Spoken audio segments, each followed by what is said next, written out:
I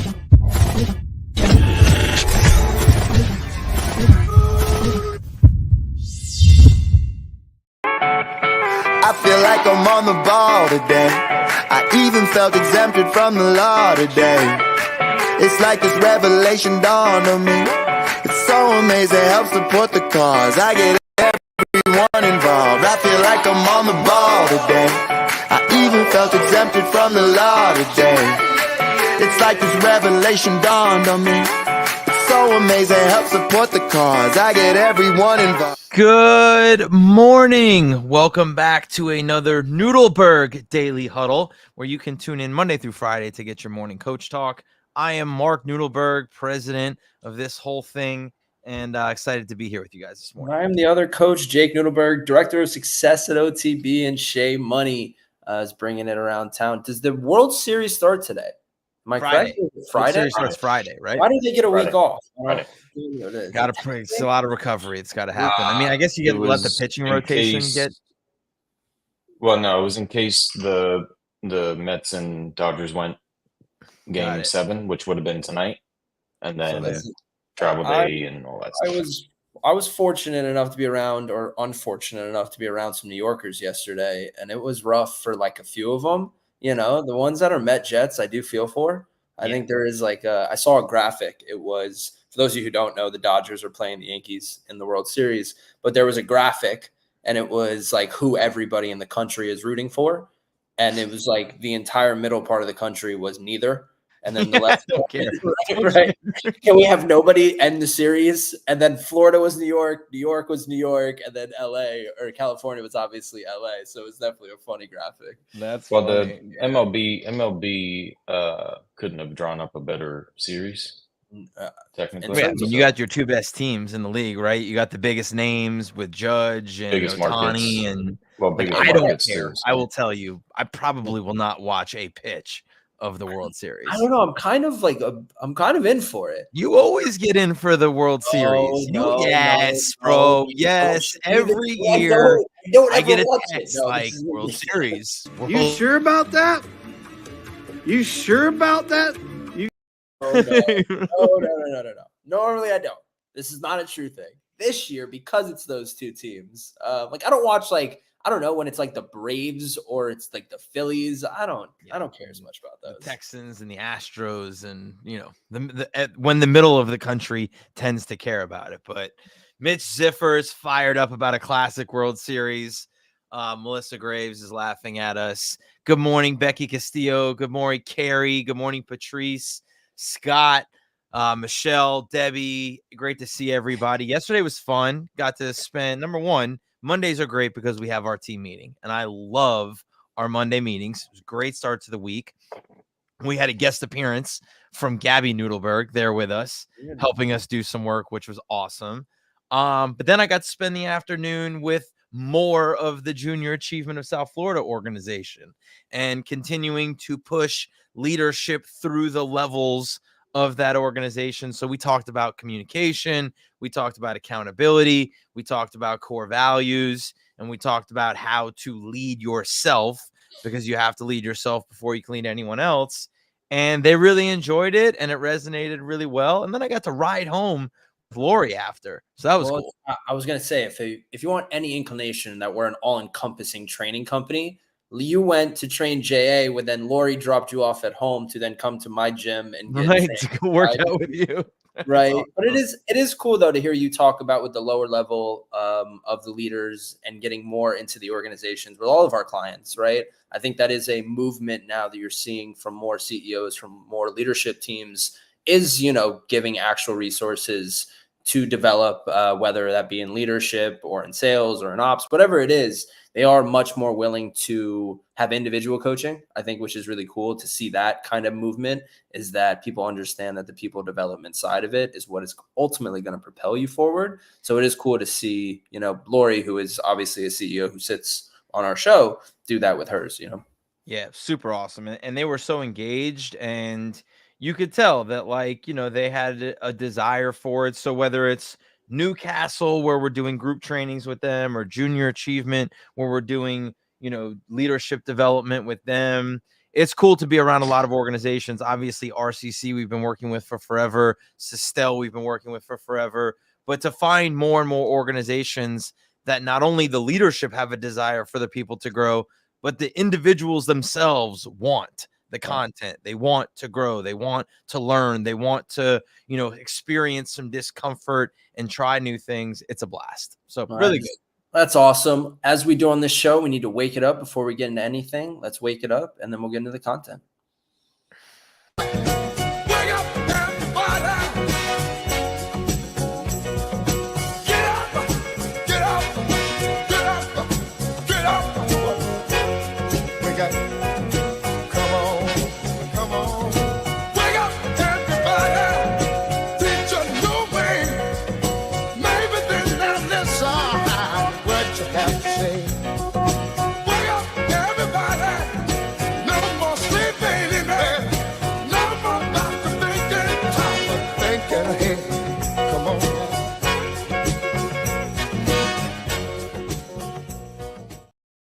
I absolutely love our daily thought today. So for those of you who do not know, Joe Buck is the announcer for Monday Night Football, which I do miss Joe Buck from baseball. The fact that he doesn't call the World Series anymore, that is a miss, right? This goes to show you who the boss is in town.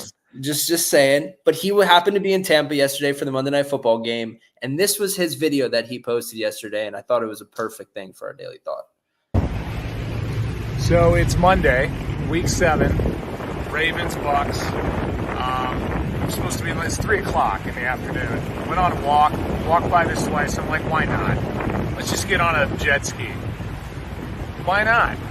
I mean, let's live a little life in honor of Mary Wright, my mother-in-law, and David Moulton, who helps us in the booth, and just thinking of them before I head down to do the game. I'm supposed to be in the lobby in an hour and a half with a suit on.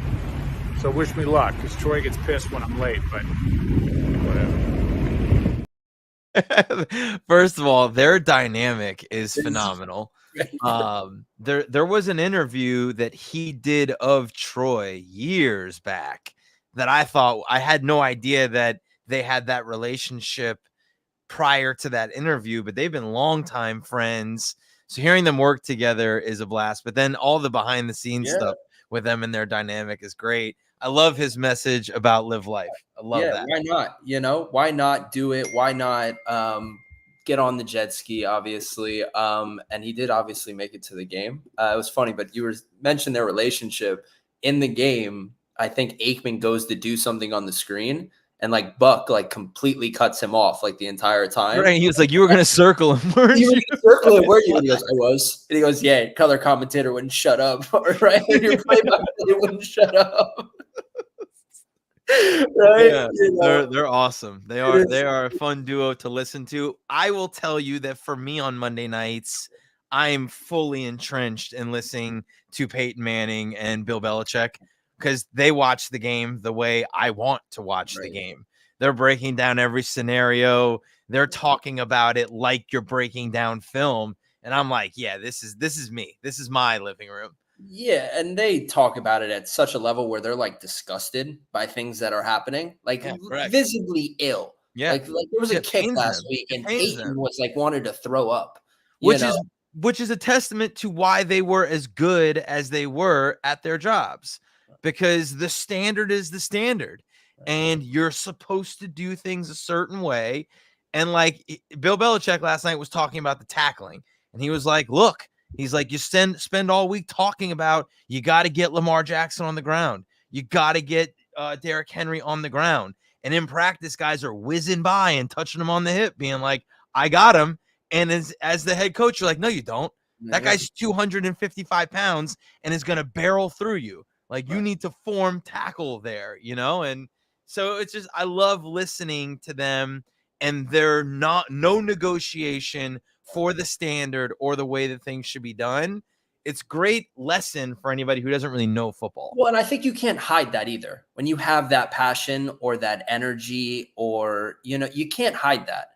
Yep. Right. And it's pretty clear or evident at work or in your life when you don't have that passion, right? That you just kind of are going through the motions. And it's funny to see people get on the show with them that are kind of going through the motions. And like Matt Ryan was an example, who's like another quarterback where he's like, Peyton's like losing his mind. Matt's like, oh, yeah, right. hey, right, you know, but it was funny. So Buck posted that. And then Chris Fowler, who also calls the other Monday Night Football game, who obviously has an amazing career, posts this video on the same day.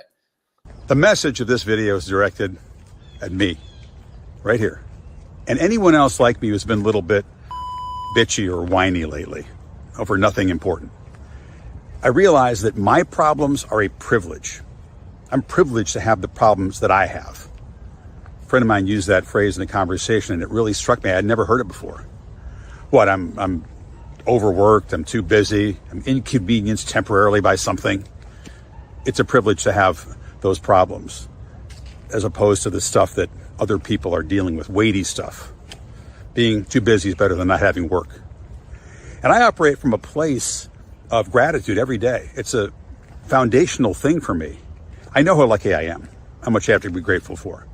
But I still occasionally will lose the plot and whine and bitch, mostly to myself, but I did whine out loud to a couple of people, and I do regret that.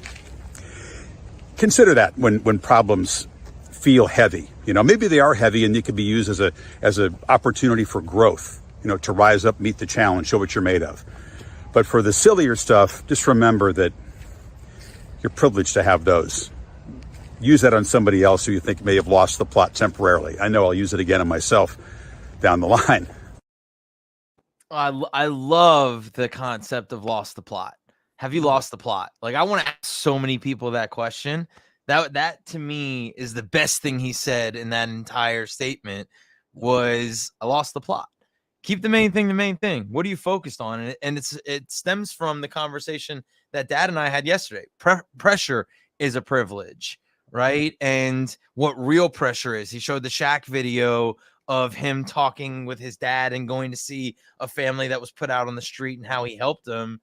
So how you reframe issues it's a byproduct of a growth mindset. Right. We talked about it yesterday with JA, right? Like, how do you view a problem? Do you view it as an opportunity to overcome and go around or go underneath? Right. Or do you look at it as an obstacle and a roadblock that you can't move, that you can't get around, that will keep you from getting to the places you want to be? It's simply perspective. Right. It is what it is. You get to decide how you perceive it. I love him like talking about that. You know, choosing your suck or any of the way that you want to go about it is making sure that the problems that are arising are coming from priorities that you want, right? Or that they're fulfilling some goal in you, because it's never going to be easy. And if you look for the easy way, it's absolutely no chance you'll probably reach long-term success. So I love that video, and I didn't want to have like a sports show, and it's not a sports show, thankfully, but just came from two commentators. But I do want to also talk about a football player last night one more time before we go into the other content, but it's Chris Godwin. And if you don't know Chris Godwin, an all-pro NFL receiver, he gets hurt last night, breaks his leg on the field, and he's sitting on the cart, and this is what he has. At least the mental strength to say in the moment where it's the worst.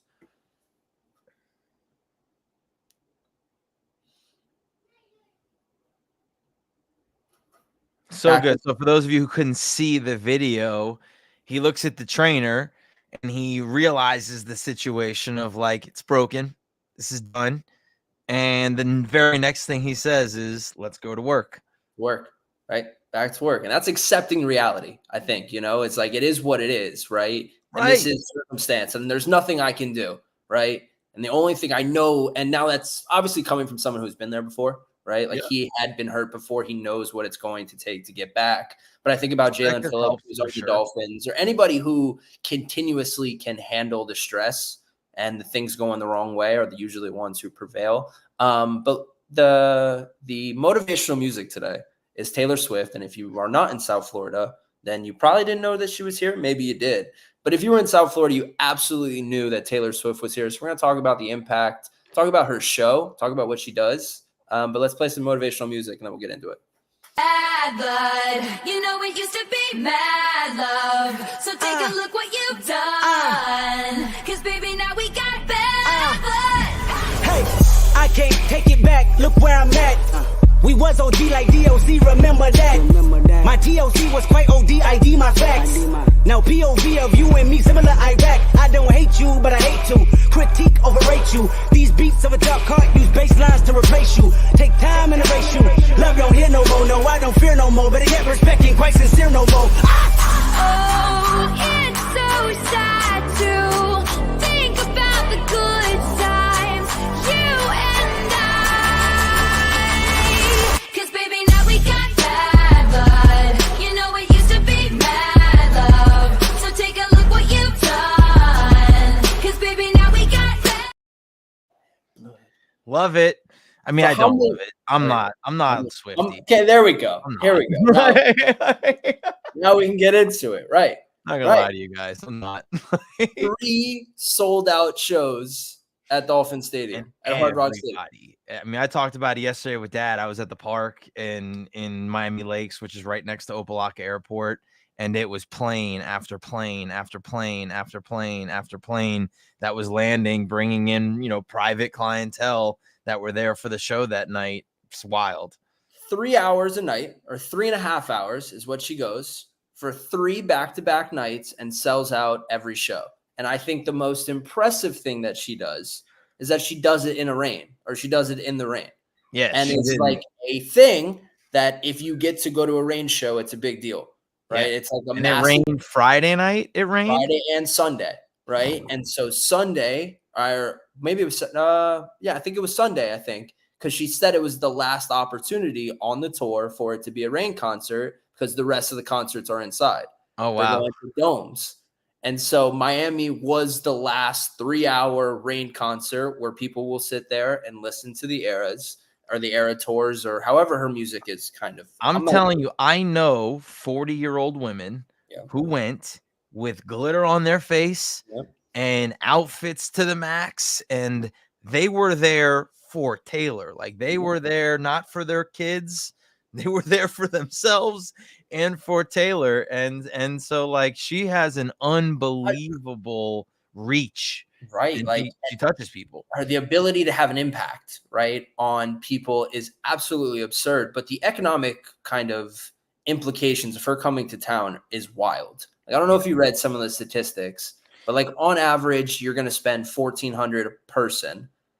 With that, which I felt was way low. Like, I feel like that has to be like that number's way higher in South Florida for sure, because like that includes, so that number that they're talking about, the 1,300, 1,327 included tickets, lodging, dining, and transportation.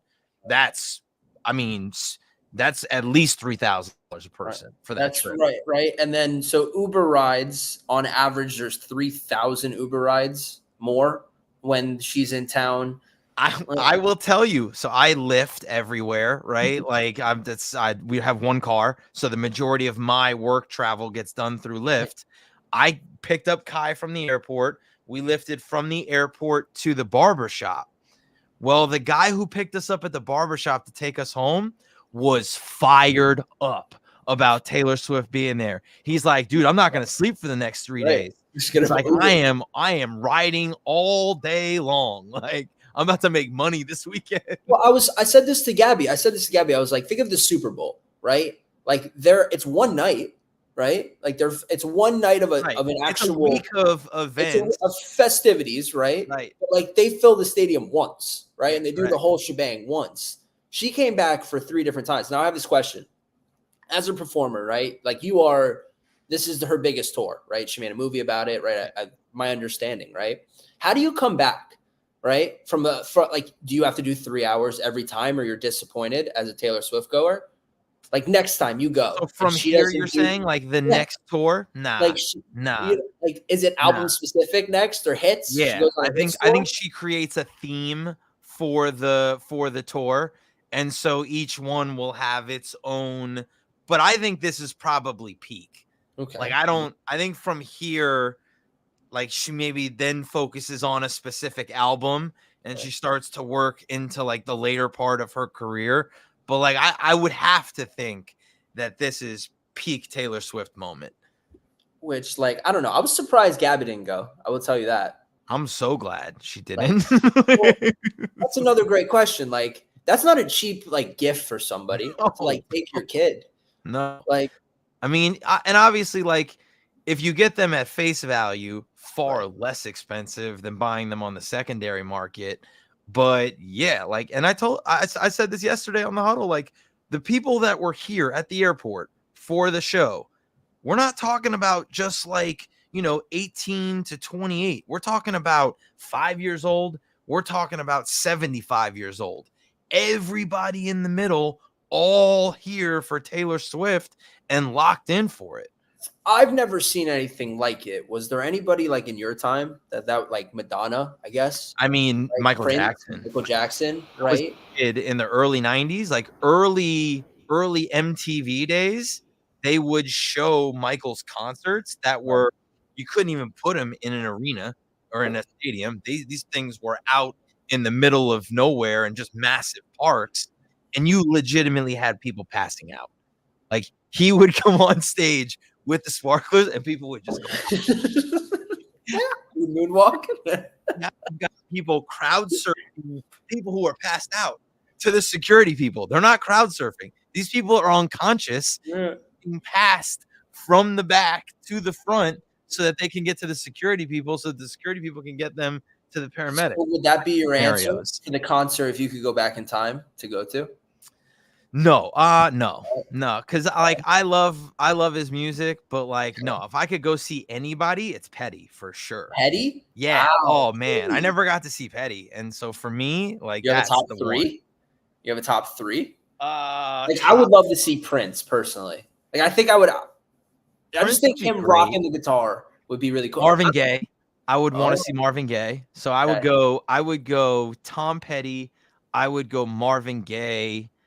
And then, like, just to be true to like my hip hop roots, I'd probably say Biggie. Like, see Biggie in concert. Like, one of like the original East Coast versus West Coast, like, Bad Boys come out on the stage. Petty's a nuts choice. I wouldn't have pegged you as a Petty for number Dude, one. I love almost every song ever created by that man. That's love. probably a good point. Like, all the way to like the Wildflowers. I don't know. Would and- you go see Queen? Yeah, I'd go see Queen. Yeah, they'd be in the top 5 probably. Freddie Mercury, seeing him Bringing it bounce in. around the stage. Let's go. Yeah, 1000%. Like Hector says, Metallica, Seattle 1989. I'm sure that was a ridiculous concert. Like, I like Metallica music. Wouldn't choose them as a top 5 to go see them. Melissa Graves talks about, her kids know Petty songs. It's awesome. I mean, Listen. Petty's one of the all-time greatest. Yeah, it's hard. Won't back down. I'm gonna be it's the Right, best yeah. thing. It's the best Hater thing we got. Homer. Sure. It's the best thing we got. Great Tuesday, normally on Thursday. We moved it to Tuesday this week. I'll be with Dad on Thursday, and you're with Lori tomorrow? Or is it Dad is with Lori tomorrow. So Steve and Lori will be here tomorrow for a great leadership show. What do we have I'm Friday? sure. What do we have And Friday? then Friday was supposed to be Myron Roll for Huddler in the Hot Seat. He called me. He has a committee thing that he's got to be a part of he's running for office. So he's not going to be here Friday. So we got to fill the seat for Friday, which I'm sure we'll be able to do. Yeah, well, didn't know that, but that's finding out live, and we'll make it work. You make news happen right here and You there. make news Guys, happen. have a wonderful Tuesday. Remember, if you enjoy the conversation, if you have a desire to get better, go to ontheball.co, learn about all the ways we help individuals and organizations get 1% better every day. Jake, thanks for a great show. We'll see you guys tomorrow. Let's get down to business. Please don't worry about me. I'm about to let my heart speak. My friends keep telling me to leave this. So let's get down to business. Let's get down.